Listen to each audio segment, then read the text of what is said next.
climbing up the east face. The east face of Mount Kamuning. Naka-full gear pa magbabarkadang ito habang kunwaring nag-hike sa Nia South Road Scout Borromeo Footbridge sa Quezon City. Tradisyon raw nila ito tuwing April Fool's Day. Ilang taon na ang tampok sa mga tiro at meme ang binansagang Mount Kamuning dahil sa tarik nito. Pero paksa rin ito ng mga batikos. Gaya ng puna noon ng Consul General ng the Netherlands na nakabase sa San Francisco sa Amerika na pruweba raw ito ng kawalan ng pakialam sa mga pedestrian. Itong footbridge na ito sa Kamuning, ayon dito sa Department of Transportation, 4 hanggang 5 palapag, 4 to 5 floors yung katumbas niya kung taas ng building yung ating pagkukumparahan.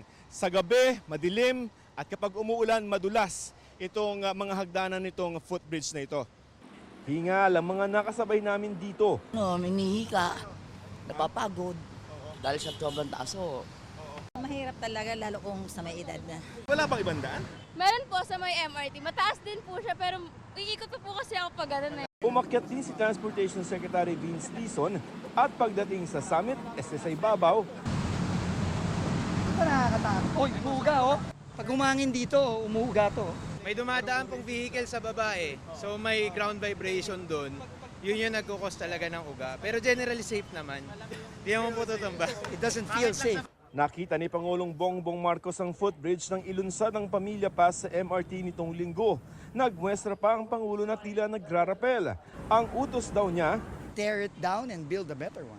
Agam niyang dekada na talagang ganito, ayusin naman natin para sa mga kababayan natin. tinanong namin ang mga kapuso online kung pabor sila rito. May mga nagawa pang magbiro na tourist spot na raw ang footbridge at lagyan na lamang ng zipline, slide o pang bungee jumping. May mga hindi pumabor sa pag-iba dahil abala pa raw at magastos o aksaya sa pondo. May mga nagmungkahing i-renovate na lamang para gawing PWD at senior citizen friendly ang footbridge at lagyan ng elevator o escalator. Pero marami ang sumagot na pabor silang gibain ito. Kabilang ang nakasubok umakyat at nanginginig daw ang mga paa kahit may mga hawakan sa footbridge. May mga gustong panagutin na nagdisenyo at nagtayo ng Kamuning Footbridge bago gumawa ng bagong plano para hindi raw aksaya sa pondo. 2018 nang itayo ng MMDA ang 10 million peso footbridge dahil marami raw na aksidente o na-hold up sa lugar. Binago nila ang disenyo nito at muling binuksan noong 2019 na may kasama ng mga landing gear na pahingahan daw sa pag-akyat. Pero hindi nabawasan ang taas ng tuktok dahil kailangan may sapat na distansya mula sa MRT.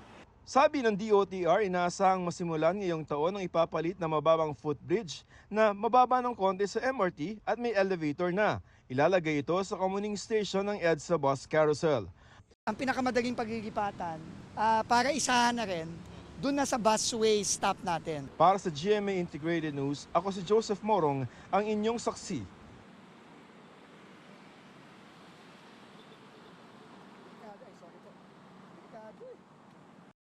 Mga kapuso, maging una sa saksi.